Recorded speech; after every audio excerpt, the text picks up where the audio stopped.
Resumen imposible. Un intento de ordenar las noticias en un país imposible de resumir. Maldita suerte. Una mirada crítica de una realidad absurda.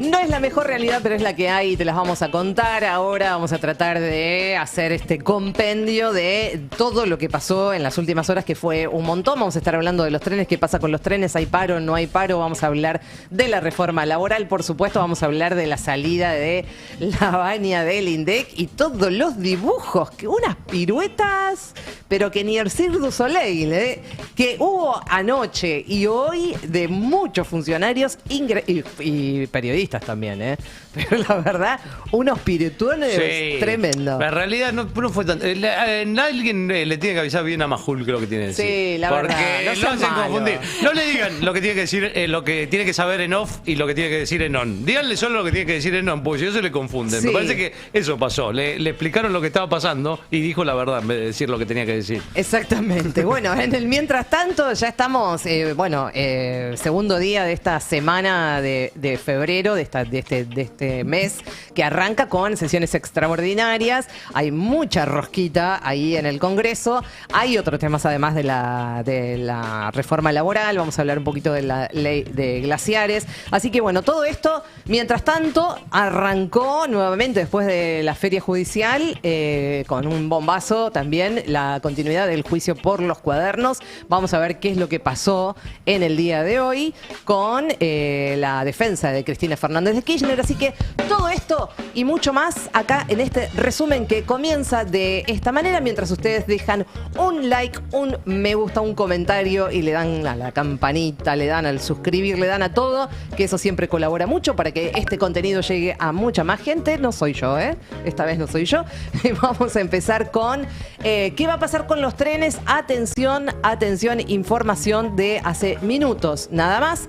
Habrá paro total de trenes este jueves en el AMBA. Data que tienen que saber, data que tienen que conocer, sobre todo, obviamente, los usuarios. El secretario general de la Fraternidad, Omar Maturano, ratificó la medida de fuerza luego de una reunión con los directivos de Ferrocarriles Argentinos Sociedad Anónima. ¿Qué dijo Maturano? Lamentablemente fue una reunión en vano. No tenían nada para ofrecer más que un 2% por diciembre. Sabemos que la inflación fue un 2,8%. Querían ofrecernos un 1,4% en enero, un 1,3% en febrero y 1,3% en marzo. Nos parece poco, dijo Maturano, haciendo hincapié, por supuesto, también en que los aumentos ofrecidos están muy por debajo de la inflación del INDEC, a la que le pegó también, porque Maturano dijo los números del INDEC son todos una mentira. Por ahora, entonces, ratificamos el paro, dijeron desde el gremio La Fraternidad. Hay que decir de todas formas que hoy es martes. Hay unas horas hasta llegar al jueves. Vamos a ver si hay alguna posibilidad de sentarse a negociar de alguna manera para que finalmente esto no ocurra. Por ahora, lo que se sabe y lo que está ratificado a través del gremio La Fraternidad es que el jueves hay paro total de trenes en el AMBA.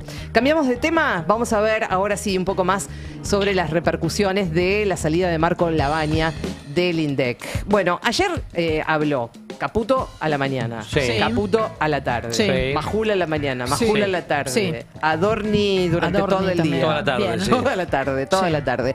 Vamos a ir de a poquito viendo algunas cosas. El Toto Caputo, la versión tarde. Sí. La versión tarde de Toto Caputo, ahí sí blanqueó que la salida de la baña del INDEC tenía que ver con el tema de los números y de la metodología. Dijo que fue justamente producto de las diferencias por la aplicación de la actualización en la composición del IPC. Vamos a escuchar lo que decía Toto Caputo, de la tarde. Se ha estado trabajando en la nueva metodología del INDEC y Marco tenía como fecha implementarlo ahora. Y con el presidente siempre tuvimos la visión que había que implementar un cambio una vez que el proceso de desinflación ya estaba totalmente consolidado. La realidad es que en mayo del año pasado, cuando estábamos en 1,5, por ahí uno podía pensar que en enero ya íbamos a estar mejor, pero el ataque político del año pasado tuvo implicancias en todo, tuvo implicancias en el nivel de crecimiento, en el riesgo país y en el nivel de inflación también, porque al colapsar la demanda de dinero, ¿sí? Obviamente la inflación pegó un escalón para arriba, y entonces nos parece que cambiarlo en el momento en el que estás haciendo todo el trabajo para que la inflación caiga, porque ya no tenemos déficit fiscal, no tenemos déficit cuasi fiscal, por lo tanto no hay emisión, es decir, que inevitablemente la inflación argentina va a converger con la inflación internacional, más o menos rápido dependiendo de la velocidad a la que aumente la demanda de dinero. Pero ¿qué es lo que pensamos? Que obviamente cuando eso pase, ¿qué van a decir del otro lado? No, que la inflación en realidad cayó no por el trabajo que hicimos, sino porque cambiamos el índice. Entonces, la visión nuestra es, no hay necesidad de cambiar el índice ahora. De hecho, da prácticamente igual. Marco corrió los números del año pasado, daba prácticamente lo mismo. Diciembre daba un poquitito más abajo el índice nuevo. Enero, este mes, daba un poquito más abajo el índice nuevo. El índice nuevo que diciembre del año pasado. Claro, entonces ¿Y cuándo lo cambian entonces? Vamos a mantenerlo, como decimos, hasta el que el proceso de desinflación esté ¿No hay consolidado. una fecha para cambiarlo? Varios meses va a seguir como está. Sí, por ahora sí.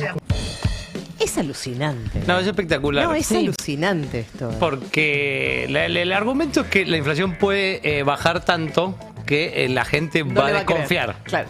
Va a desconfiar. Ahora, hagamos el siguiente ejercicio. Yo no soy especialista en estadísticas y demás cuestiones, pero ¿qué haría desconfiar más a la gente en el mundo de las estadísticas? Que vos cambies al director del Instituto de Estadísticas una semana antes de difundir un índice que ya había advertido en octubre, hace varios meses, que lo iban a implementar. O que dé un poquito más abajo una inflación nueva con el nuevo índice. ¿Vos? Y yo me inclino por la segunda opción, pero bueno, evidentemente no estamos hablando ni de lógica ni de sentido común. Ya a esta altura del partido, evidentemente es el manotazo para donde sea, manotazo de loco, y decir semejante cosa cuando en realidad además no hay ningún índice de los últimos 5 meses, 6 meses que haya dado la baja. Más desde mayo. Siempre dio para arriba. Incluso también es eso, no sé, el mal manejo que me hace pensar que es, porque yo incluso había salido en el Destape, digamos, todas las consultoras privadas y qué sé yo, daban lo que dijo Caputo, 2,4, lo decía Navarro y a la mañana, 2,5. 2,6. Claro, porque todavía no está, todavía no está impactado la quita de subsidios también. Sí, claro, bueno, pero digo, probablemente no haya sido el 3,4 que se difundió, pero lo que te hace pensar que era mucho más alto de lo que por ahí efectivamente era, es la actitud del gobierno. Exacto. Que te hace sospechar todo el tiempo. Porque, ¿por qué lo hacen ahora a las apuradas? ¿Por qué no lo hicieron en su momento?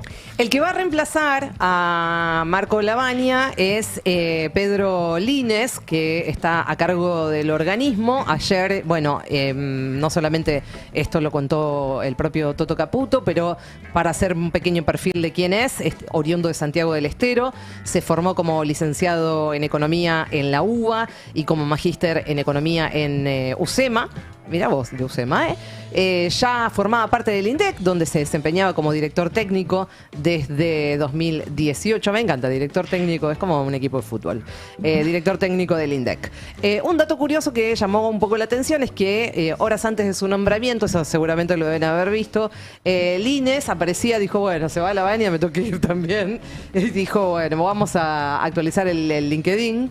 Así que aparecía su foto ahí en LinkedIn con Open to Work. Sí, o sea, igual eso era publicación anterior, no de que renuncia a Lavagna, lo que muestra también que fue improvisado. Porque si vos tenés al tipo que sabe que va a asumir en la dirección del INDEC, no está buscando trabajo. Así, Open to Work en el LinkedIn capaz que no queda demasiado serio. Bueno, cuando le consultaron por esta insólita situación, esto que apareciera, digamos, en el LinkedIn buscando trabajo, Caputo dijo, lo que pasa es que los sueldos quedaron muy bajos en el sector público.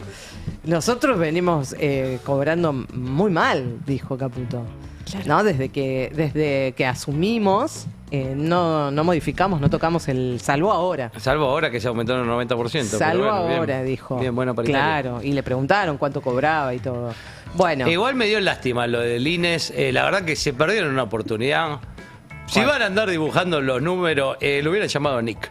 Que la verdad que se lo merecía. Dio todo para ser parte de este gobierno. Bueno, dale. Buen chiste. Estuviste bien. Excelente. Si querés te aplaudimos igual. No, está bien. Está muy bien. Pues ya avisaste que decíamos que hubo muchísimos funcionarios dando vueltas ayer por todos lados, tratando de hacer control de daños, viendo a ver qué se decía, qué no se decía. Había por momentos sensación de que no estaban todos muy en línea con lo que estaban diciendo. Vamos a ver, porque lo sacaron a la cancha, a Adorni, que estuvo a la tarde y noche como loco por todos lados. Así que ahí estuvo Adorni explicando la marcha atrás de esta actualización. Sin embargo, otras posiciones indican que como las tarifas van a tener una ponderación sobre el índice de inflación, es decir, las tarifas van a ir por encima del índice de inflación, a partir de la medición de febrero, el gobierno no quería el cambio de metodología ahora, precisamente para poder seguir mostrando números a la baja. ¿Qué tiene usted para decir de esos argumentos? No, eso es una estupidez. No, ¿Por si qué? el índice, el cambio de metodología estaba preparado desde hace bastante tiempo. Claro, pero ahora hay previstos para el mes de febrero aumentos en los regulados, en el gas, en muchas de las tarifas, te repito, dejás de hacer dejás de tener base de comparación. Y no es correcto, dejás de tener base de comparación. Y bueno, suficiente para que el dato no te sirva.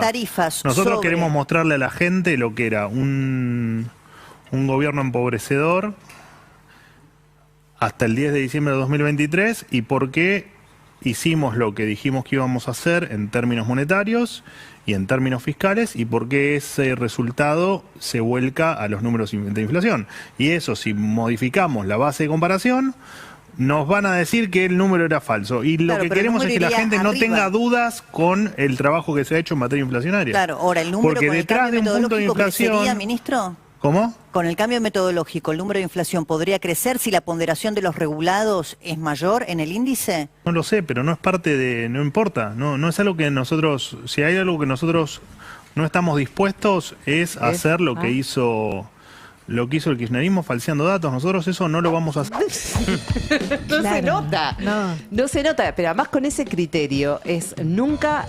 el criterio que acaba de esgrimir, que acabamos de escuchar, es entonces nunca va a entrar en vigencia la nueva metodología, la nueva actualización. ¿Cuándo sería un buen momento? Porque no sabemos cuál sería un buen momento. Después de cuántos meses de gestión, digo. ¿Cómo se acopla un número con otro, digamos? ¿Cuándo puedes empezar una serie nueva? Es raro ese argumento. Además de la canchereada, ¿no? Ya directamente desde lo físico. Bueno, ya es canchero. De hecho, hoy lo escuchaba Ismael Bermúdez explicar eso, que técnicamente, de hecho, esto estaba listo para implementarse en enero del 24.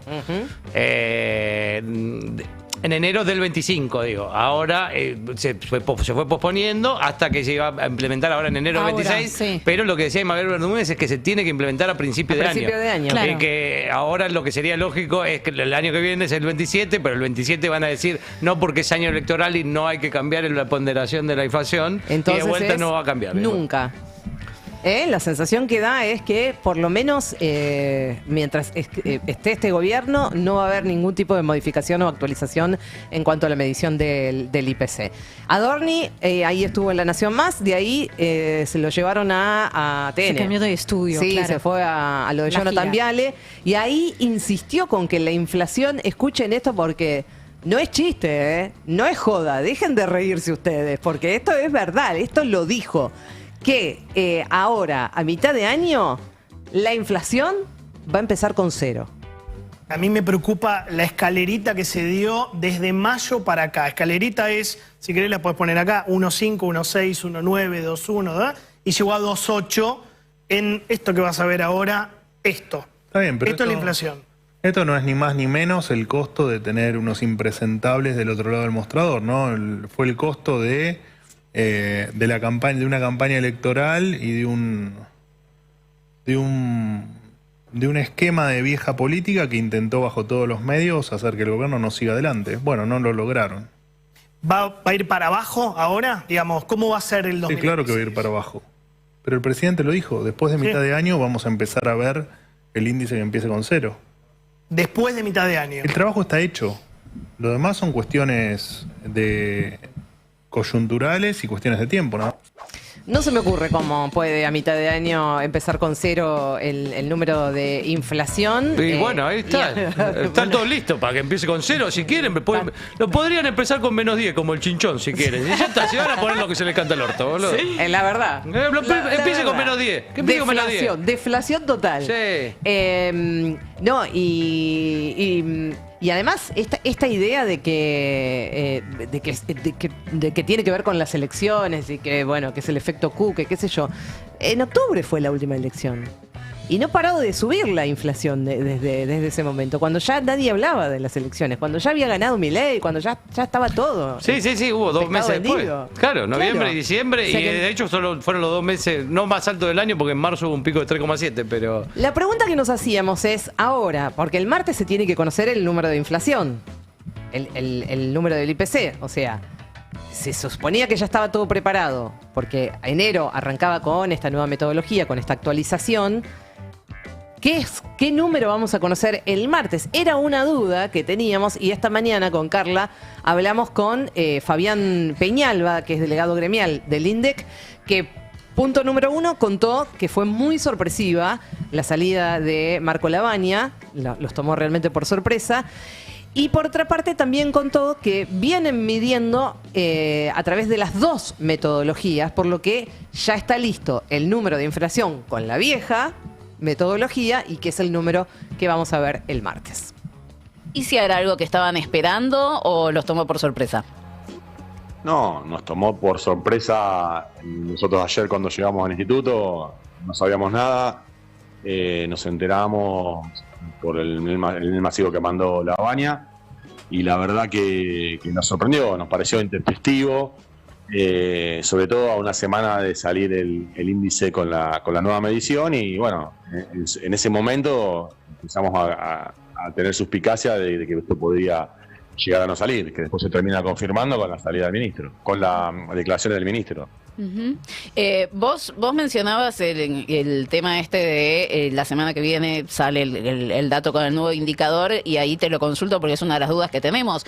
Caputo dijo que vamos a mantener el indicador que manteníamos que tuvimos hasta ahora. ¿Llegan a hacer el cálculo sin la actualización?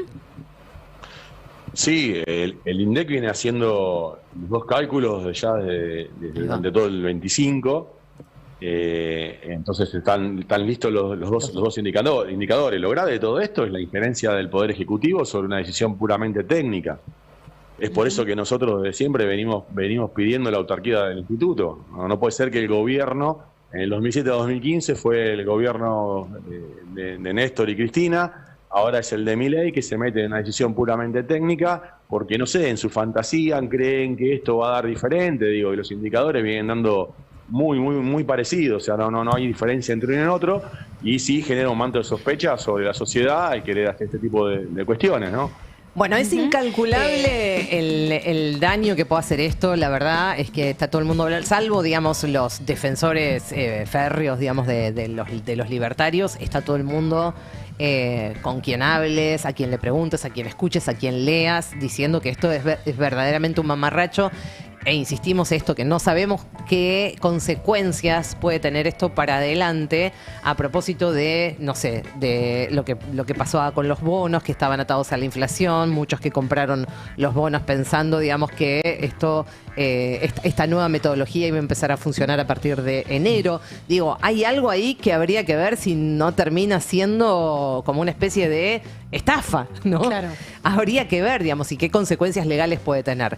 Realmente no la sabemos, seguramente a lo largo de las próximas horas vamos a ir desandando ese camino. Que por ahora lo dejamos ahí en stand-by, no porque no nos importe, sino porque hay un montón de otros temas. Hablando del Toto Caputo, vamos a hablar de algunas de las cuestiones que están pasando a nivel industrial, que sabemos que nos reflota, que la industria textil e indumentaria es la más golpeada, sin lugar a dudas, o una de las más golpeadas en este gobierno. Vamos a escucharlo al Toto Caputo sentado ayer a la mañana con Eduardo Feynman, que calificaba a los precios del sector textil como un robo y dejó una frase, pero de antología, que es: yo nunca compré ropa en Argentina porque es un robo.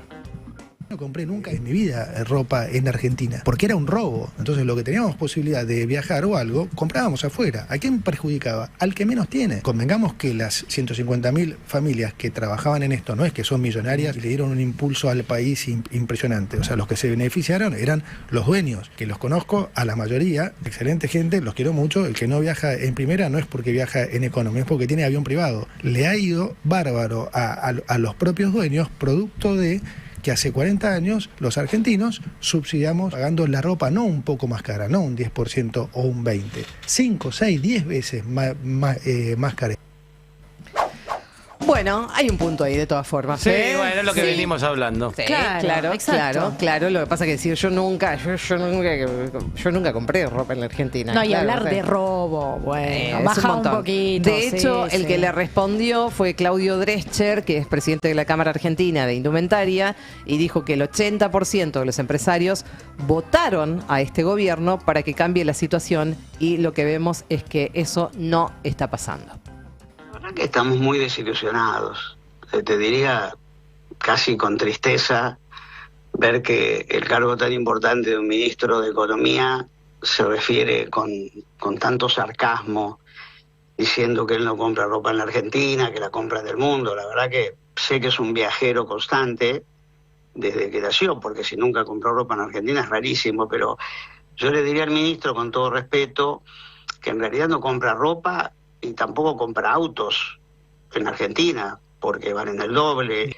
No va al supermercado porque la comida argentina ya es más cara que en el mercado común europeo. Por supuesto no compra lavarropas, no compra vagones, locomotoras. O sea, me parece que lamentablemente el ministro, y digo esto lamentablemente porque el 80% de los empresarios argentinos votamos a este gobierno tratando de que cambie la situación, y vemos que realmente no está pasando esto, ¿no? Que te digo, la sensación que tengo, Nelson, se han convertido en parte de la casta, ¿no? Porque no resuelven los temas, los eluden y buscan siempre el camino corto para no resolver las cuestiones de fondo. Ahí estábamos escuchando a el presidente de la Cámara Argentina de Indumentaria. Subiendo el tono, digamos, ¿no? Escalando un poquito en esa retórica. Sí, porque hay una sensación, yo tengo esta sensación de como una especie de efecto piraña que está haciendo el gobierno con determinados sectores.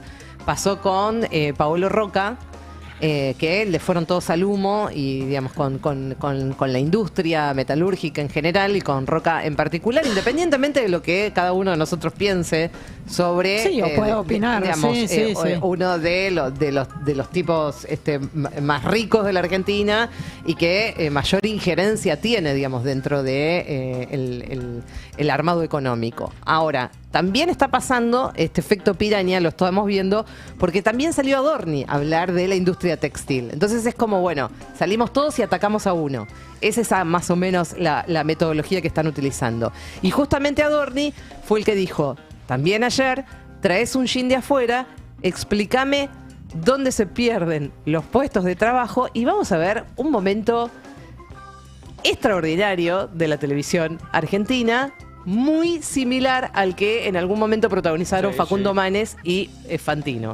No saquen, no paguen, porque va a haber un silencio largo, sostenido, incómodo, pero es parte de lo que se vio ayer en la televisión. En el camino se pierden puestos de trabajo. De hecho, hay muchos empresarios que te corren con eso. Bueno, vos vas y te compras un jean acá y te cuesta, no sé, vamos a poner números hipotéticos, $100. Sí. Barato. Importarlo te cuesta 25. Sí. Lo importás, dejás de comprárselo acá. Sí. Explícame dónde se pierden puestos de trabajo.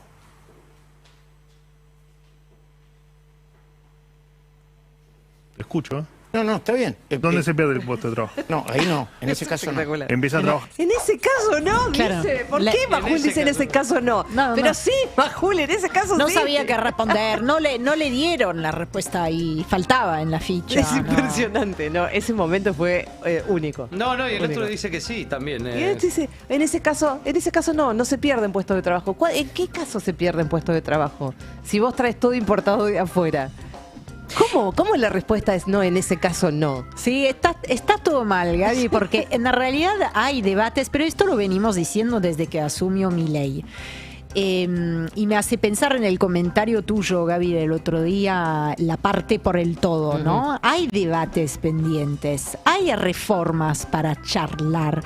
En la industria textil, por ejemplo, hay para volver a distribuir las cartas, pensar un rubro. En materia de industria, de desarrollo en general, esa actitud del gobierno inhabilita, mientras estamos todos opinando si a favor o en contra, ¿no? ¿Quién es el más astuto en el momento de expresarse frente a una cámara, en Twitter, si Roca o no sé quién?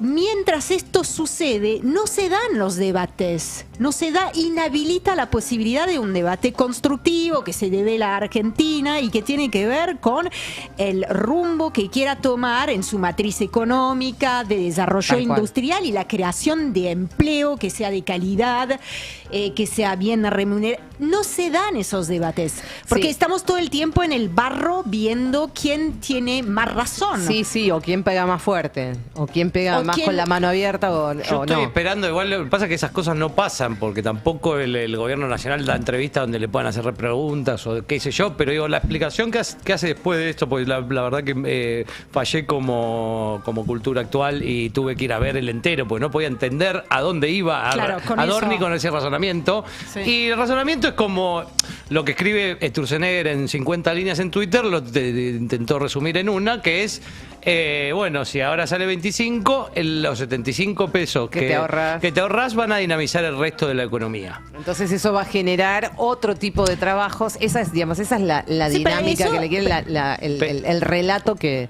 viene. Pero si vos tenías, ponele, yo tengo la marca Gerardo Design.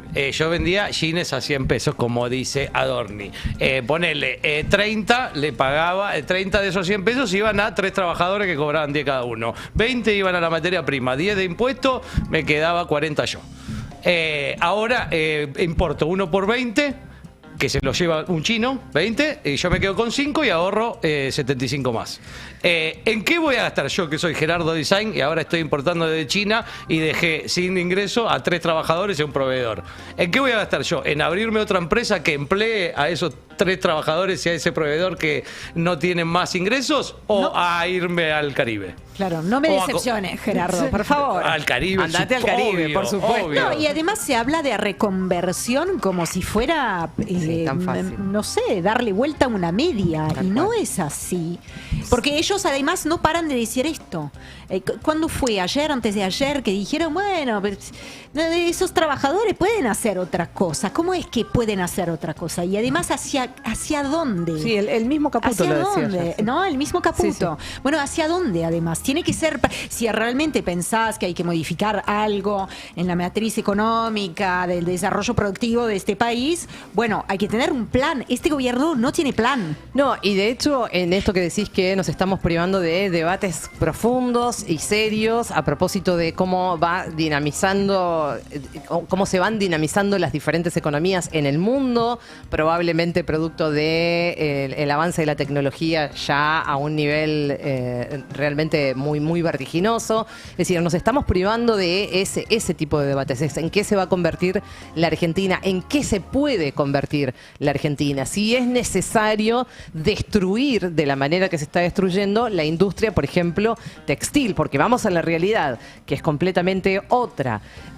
Digamos, ¿cómo solucionás este problema de la ropa cara, de los impuestos elevados, etcétera? Destruyendo directamente todo. Vamos a ver una nota de hace unos días, nada más para recordar la crisis del sector.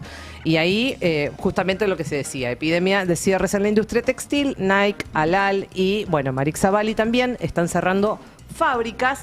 Y, bueno, justamente de eso se trata. Ya se despidieron. Entre la fábrica la DAS, que es la fábrica de Nike y Adidas, ya despidieron a 900 trabajadores y cerró la planta. 900 tipos y minas afuera, sin laburo. Y además, recordamos que la compañía textil de Emilio Lal, una compañía que de 100 años, más de 100 años, 1917 se había inaugurado. Bueno, despidió a 260 trabajadores de sus plantas productivas de hilados de Corrientes y de Chaco. Eso es lo que está pasando en la industria, en esta industria en particular, que es una de las más golpeadas, decíamos, no la única. Hay muchos rubros que están siendo realmente devastados, pero este es uno de los más impresionantes, evidentemente. Bien, vamos a hablar ya que estamos hablando de trabajo, va a salir una ley que va a ser histórica. No sabemos si va a ser histórica, porque tampoco sabemos si va a salir la reforma laboral. Y lo vamos a poner como pregunta. ¿Avanza o no avanza la reforma laboral? ¿Arranca Así que, o no arranca? ¿arranca o no arranca, Pato Bullrich? Todavía no me lo contestes. Primero voy a decir que hoy, ahora en un ratito nada más, ella sí está con todo, está lanzadísima porque está también manoteando lo que puede, porque se da cuenta que no sé si funciona tanto en las conversaciones que está teniendo. Así que hoy en el despacho del bloque de la UCR, ahí en el Senado, se va a hacer una reunión. Este lugar va a ser el epicentro de la política por el tema de la reforma laboral. Ahí va a estar Bullrich, que va a encabezar su segunda reunión interna con los bloques aliados. Nótese este detalle. Ella va. No está llamando ella que vayan a donde está ella, sino que ella va a ir ahí al despacho de los muchachos y de las muchachas de la UCR. Vamos a decir que esta no es la primera reunión, que ya se había hecho una, que estuvieron, además de los radicales, Camau Espínola de Corrientes, Natalia Gadano de Santa Cruz y Flavia Rollón de Salta, entre otros, y obviamente la idea es tratar de juntar voluntades dentro de un panorama realmente bastante áspero, sobre todo teniendo en cuenta que los gobernadores, o la mayoría de los gobernadores, están, algunos no, por supuesto, pero otros sí, la mayoría, muy firmes con el famoso, el artículo 191, sí, que es el que, bueno, le diezma, exactamente, la de ella, que les quita una guita muy importante de coparticipable, digamos, que es digamos, esta especie de reforma impositiva, sí, encubierta, claro, que tiene metida la reforma laboral. Por eso sí, se pusieron firmes los gobernadores y le dijeron una cosa: que le saque todos los derechos a los trabajadores. Ahora que me saques del 0,1% que correspondía del gobierno de las ganancias, no. Hasta acá llegaste. Sí. Hasta acá llegaste. Sí, hasta acá llegaste, Javier. Javier Gerardo, hasta acá. Bueno, vamos a escucharla. Ahora sí, Bullrich diciendo que, por supuesto, esta reforma laboral va a ser histórica, chicos. Histórica. Va a salir una ley que va a ser histórica, que va a generar un cambio total y absoluto en las relaciones laborales de la Argentina, para bien de las empresas y de los trabajadores. Mira, el punto más álgido es que no se va a crear trabajo en la Argentina si no hay condiciones como para que los que tienen que contratar sientan seguridad. Lugar que vas, te dicen: ¿cuántos trabajadores tenés? 4. ¿Cuántos tomarías con una buena ley laboral? Y tomaría 2 más. Y por ahí en temporada tomo 3 más. ¿Con esta ley? No, con esta ley no toma nadie. Entonces, vas a agrandar el mercado que tenés. Bullrich diciendo que esta reforma va a ser histórica. En serio que hay muchas dudas acerca de lo que pueda llegar a pasar. Se supone que la fecha es el 11, o la idea por lo menos del gobierno, sobre todo de Patricia Bullrich, es que esto se trate el 11, la semana que viene, el 11 de febrero, ahí en el Senado. Recordamos siempre que el proyecto de ley entró por el Senado, así que se va a tratar primero ahí. Existe la posibilidad de que se prorrogue la posibilidad, si ven que no hay consenso y que, bueno, van a tener una derrota, evidentemente lo van a posponer. El problema es que ya no queda demasiado, porque ya después vas a tener las ordinarias. Sí. Y ahí en las ordinarias ya es otro cantar, porque, por ejemplo, ¿por qué? El Partido Justicialista, que tiene su propio proyecto de reforma laboral, ahora en extraordinarias no lo puede poner sobre la mesa, para que se pueda, en todo caso, discutir en comisión, tener aunque sea un dictamen de minoría y poder tratarlo en el recinto. Pero eso sí se puede hacer en ordinarias. Ah, mira. Entonces ahí hay una cuestión, ¿no? De tiempos y ver de qué manera va surfeando esta ola, que no la tiene fácil, Patricia Bullrich, porque ella quería anotarse este poroto. Entendemos que por eso también están ingresando algunos otros proyectos, como por ejemplo la ley penal juvenil, como por lo menos para no demostrar que no funcionó nada de lo que presentaron en extraordinarias. Que están negociando más de una cosa a la vez. Exactamente. Y ahí vamos a poner un asterisco y un puntito de alarma en todo caso para hablar de otro de los temas que forman parte de las extraordinarias y que es la ley de glaciares. Simplemente para contarles esto. Por ahora es esto, que es un grupo de más de 85 constitucionalistas y académicos que encendió una señal de alarma en el Congreso, mandaron una carta a los diputados y senadores cuestionando con mucha dureza el proyecto de reforma de la ley de glaciares, y lo que señalan es que es inconstitucional y que compromete de forma directa el derecho constitucional también al ambiente sano. Recordaron que el artículo 41 de la Constitución Nacional le otorga al Congreso la facultad de dictar normas de presupuestos mínimos de protección ambiental. Entonces, en ese esquema, las provincias pueden complementar esas reglas, pero nunca disminuirlas ni perforar el piso de protección. Es lo que dicen los especialistas que firmaron esta carta, que le enviaron a senadores y diputados, que alertaron además que la eventual aprobación del proyecto sentaría un precedente peligroso para el resto del entramado normativo que tiene que ver con el medio ambiente, ¿no? Del entramado normativo ambiental.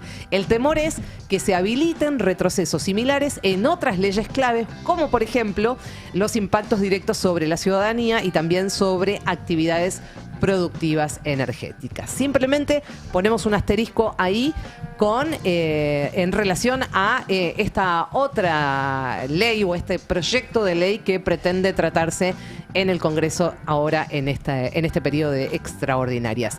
Última información en la que nos metemos, anteúltima en realidad, y ya vamos a ir con internacionales. Se terminó la feria judicial, así que hay mucha actividad en varios juzgados. Uno de ellos es el que sigue adelante con el juicio de los cuadernos, porque se reactivó hoy este megajuicio después del receso de enero. Y también el cuadro de apendicitis por el que atravesó Cristina, que la mantuvo internada durante muchos días y que también eso frenó un poco el proceso. Vamos a recordar que son 87 los imputados, 22 exfuncionarios y 65 empresarios. La defensa de Cristina hoy, y esta es la novedad, acaba de pedir la nulidad de la causa en este inicio de las audiencias que se están sustanciando en el TOF, en el Tribunal Federal 7, Oral Federal 7, así se dice. En el inicio de esta etapa de cuestiones preliminares, Veraldi, que es el abogado de Cristina, pidió formalmente que se declare la invalidez de todo lo actuado porque dijo, estamos en presencia de un proceso nulo. El abogado denunció que el proceso está viciado por maniobras de espionaje ilegal y direccionamiento judicial, esto en referencia al, seguramente se acordarán, del pelado de la D'Alessio. Porque claro, mucho de esto está impulsado justamente por ese señor que ahora, hay que decir, está procesado, que está imputado, que está condenado y que está detenido. Vamos a escuchar lo que decía Veraldi en el juicio. Estamos en condiciones de afirmar que estamos en presencia de un proceso nulo, que hay una nulidad evidente en esta causa. Pero me voy a concentrar en dos problemas particulares. El primero es el engaño con que se inició este proceso. Y vamos a ver cómo nos tomaron el pelo a todos. Y vamos a escuchar... Y el segundo, el que damos en llamar la estafa de los arrepentidos. Ahí está. Veraldi. Bueno, no, decía que ahonda un poquitito más en este segundo tape que tenemos para mostrarles. Recordamos, se reanudó hoy el juicio por los cuadernos. La novedad del día es que a propósito de lo que fue la conformación de esta causa, digamos que tiene un inicio absolutamente dudoso, es lo que está pidiendo Veraldi, el abogado de Cristina, que se declare absolutamente nulo. Segunda parte de la explicación que daba Veraldi para determinar o para pedirle en todo caso al tribunal que finalmente este juicio sea anulado. Solo, después de haber visto esto, no puede llegar a ninguna, entiendo con mucho respeto, no puede llegar a otra conclusión que no sea que anular todo. ¿Sobre qué base vamos a continuar un juicio años discutiendo la acusación de un fiscal que comete este tipo de actos? Con todas las irregularidades que vimos, un inicio fraguado, un engaño, maniobras extorsivas, presiones políticas, negocios para amigos, ¿qué más vamos a ver? Por eso yo les pido, no por los intereses que defiendo, sino por lo que significa el sistema judicial y nuestro sistema de administración de justicia, que esto tenga un punto y que este tipo de prácticas no se vuelvan a repetir nunca más. Y por eso es tan necesario una declaración de nulidad. Y esto no significa impunidad para nadie, porque se tendrá que investigar todo lo que se tenga que investigar. No hay ningún problema. Y si hay culpabilidades, se tendrán que castigar. Pero esto es lo que no puede ocurrir. Y no podemos mirar para otro lado. Esto se tiene que sancionar y la única manera de sancionar es con la nulidad de todo para que este tipo de prácticas no vuelvan a ocurrir. Bueno, clarísimo, clarísimo lo de Veraldi, haciendo referencia no solamente a D'Alessio, también a Stornelli, que estuvo involucrado en todas estas maniobras, digamos, para que finalmente a Cristina la enjuiciaran en esta causa de los cuadernos, los aprietes que tuvieron muchos de los empresarios que en algunos casos estuvieron detenidos, así que vamos a ver qué es lo que suceda. No nos hacemos demasiadas expectativas, pero esta es la novedad del día en la reanudación de este juicio por los cuadernos, el pedido del abogado de Cristina de que esta causa tramite, digamos, o que sea declarada nula de toda nulidad. Hasta acá la información nacional, pero vamos a meternos en la internacional, Ori. Igual seguimos hablando de la Argentina y empezamos con una pregunta. ¿Argentina va a permitir o no va a permitir que Estados Unidos deporte a este país inmigrantes de otros países? Bueno, no está claro. No está claro. Esa información que les estoy compartiendo ahora fue divulgada la semana pasada, a finales de la semana pasada, por el diario estadounidense The New York Times. Y lo consultaron, ¿no? Le consultaron al embajador de Argentina en Estados Unidos, Alejandro Oxenford, si era cierto o no. A ver cómo contestó. Y hay otro tema, porque llegó la información este fin de semana, que eso salió en el New York Times, que aseguró que la Argentina podría firmar un acuerdo con Estados Unidos para recibir deportados. ¿Esto es verdadero o falso? Yo no puedo hablar de estos temas por temas de confidencialidad, ¿no? Ok. Sí. Alex, le agradezco infinitamente haberme Ok, no te voy a hacer ninguna repregunta, es totalmente confidencial. A ver, ahora sí, Adorni tuvo una respuesta, brindó una respuesta un poquito más clara, ¿no? A ver. No hay forma de que esa información, de ser cierta, se sepa. Porque nosotros, las conversaciones diplomáticas, incluso los acuerdos comerciales que están en vías de, no damos detalle. No, porque hay normas de confidencialidad. No solo que hay normas de confidencialidad, sino que hay que ponerse de acuerdo con las partes. Hay toda una cuestión normativa o de procedimiento. No hay ni siquiera conversación con respecto a este tema. Ni siquiera conversación. Es que si la hay, repito, si la hubiese, tampoco se podría contar. Tampoco se podría. No se puede decir nada. No se sabe nada. Esto es todo totalmente confidencial, chicos. Pero no entonces hay algo. Porque si no hay nada confidencial si es que No existe, no, claro. no existe esa conversación. Sí, Gaby, pero Lo confidencial. pondría- Sentido común. Vamos por el absurdo. O sea, si vos le preguntás a Adorni, lo tenés a Adorni enfrente y le decís, ¿es cierto que con Estados Unidos están planeando agarrar a todos los gordos con piernas peludas y depilarlos con los dientes? No lo puedo confirmar. Entonces no lo puede, no puede puedo mentir. refutar tampoco. Pero no podemos llevar tranquilidad a los gordos con piernas peludas, señor Adorni, por favor. No podemos.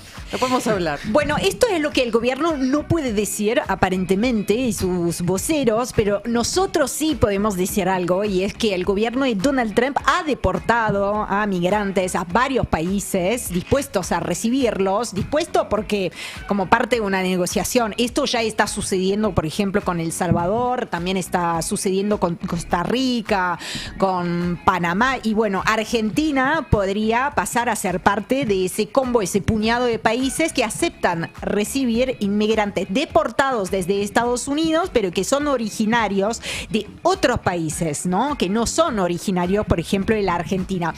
Yo me pregunto si no choca con la política o la campaña, mejor dicho, antimigratoria que viene motorizando el propio gobierno de Milei, que hemos visto la semana pasada con discursos de mano dura, diciendo fuera, y que ahora estarían a priori tal vez dispuestos a recibir a quien le mande Estados Unidos. Además sabemos que Argentina y Estados Unidos vienen supuestamente, han negociado algún tipo de acuerdo cuyos pormenores todavía no se conocen. No sorprendería, no es inverosímil, mirando los demás acuerdos que ha concluido Estados Unidos, que sea parte del combo que se puso en la mesa. Bueno, tengo más cosas para decirles. Mientras tanto, Gustavo Petro, el presidente de Colombia, está en la Casa Blanca. Ya están trascendiendo las primeras imágenes del encuentro entre el presidente estadounidense Donald Trump y Gustavo Petro. Gustavo Petro que, recordemos, viene en una relación muy tensa con Donald Trump. Donald Trump igual ayer ya en la previa se había mostrado bastante optimista. De paso un poquito le rayó el auto, obviamente, y como siempre a Gustavo Petro, diciendo ha sido muy amable durante el último mes o 2 meses. Antes de eso, sin duda, era muy crítico, dijo Trump sobre Petro en el despacho Oval, en un intercambio con la prensa. De alguna manera, después del ataque a Venezuela, algo cambió en su actitud. Así que vamos a tener una buena conversación. Vamos a hablar sobre la lucha contra la droga. Están saliendo unas cantidades enormes de su país. Decía entonces ayer en la previa, en la víspera de ese encuentro, Donald Trump a la prensa. Efectivamente podemos coincidir con Donald Trump en que tienen mucho para charlar, ¿no? Cooperación antidroga, comercio bilateral, inmigración ilegal, también Venezuela, por supuesto. Este es un encuentro, una cumbre, una bilateral muy relevante por el lugar estratégico que siempre ha ocupado Colombia en la política exterior de Estados Unidos, pero también para Gustavo Petro, que está en el ultimísimo tramo de su presidencia, y todos están a la expectativa desde la oposición de ver cómo le sale este encuentro, ¿no?, con Donald Trump. Les decía, la relación entre Trump y Petro tuvo su punto de inflexión hace unos días, a principio de enero, cuando finalmente hablaron por teléfono y lo que hicieron fue limar rispideces. Después de meses de muchísima tensión en los que vamos a recordar algunos acontecimientos, Trump acusó a Petro de ser un líder del narcotráfico. Textualmente, retiró a Colombia la certificación como país cooperante en la lucha antidrogas, que tiene sus consecuencias, una decisión inédita en 3 décadas. El Departamento de Estado revocó la visa de Gustavo Petro después que pidiera en las calles por Gaza. ¿Se acuerdan de estas escenas? Claro. En los márgenes, digamos, de la Asamblea General de las Naciones Unidas? ¿Qué más? Lo puso en la lista llamada Clinton, que supone restricciones, sanciones financieras para él y también para su entorno, y amenazó básicamente con una intervención militar al estilo venezolano, por decirlo de alguna manera.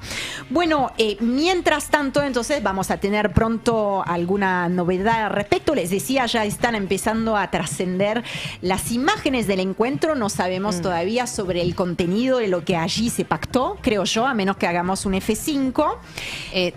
Pregunta de duda y de ignorante. ¿Petro tiene posibilidad de reelegir? No. Así que no es él que está, pero es su gestión la que está en juego. Sí, sí. Entonces, bueno, y además la oposición, como bien te decía, después de meses de una relación muy tensa con Estados Unidos, una oposición, una derecha en Colombia que siempre estuvo sumamente alineada con los intereses estadounidenses, está esperando ver alguna señal de la que agarrarse para poder efectivamente hundir de alguna manera, desde la retórica al menos, a Gustavo Petro. Pero si no hubo paso en falso, entonces, por el contrario, Gustavo Petro podría salir de este encuentro airado. Bueno, bien, seguimos. Seguimos y ahora vamos a hablar de Estados Unidos y la India. Estados Unidos y la India alcanzaron un acuerdo para rebajar los aranceles. Hablamos de muchos temas, incluido el comercio, el fin de la guerra entre Rusia y Ucrania, dijo Donald Trump.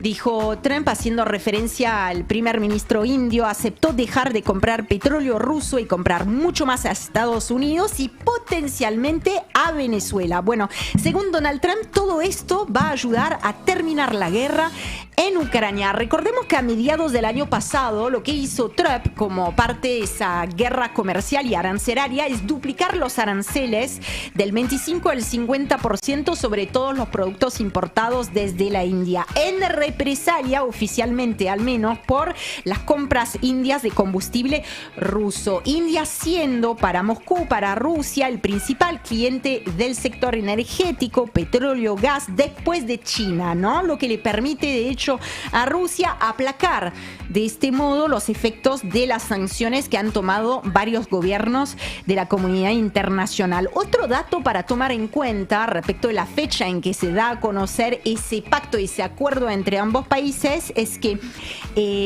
esa decisión de reducir finalmente los aranceles del 50% con los que venía amenazando al 18% llega menos de una semana después de la firma de un acuerdo comercial entre la Unión Europea y la India, que va a eliminar el 90% de los aranceles mutuos. Y terminamos en Venezuela.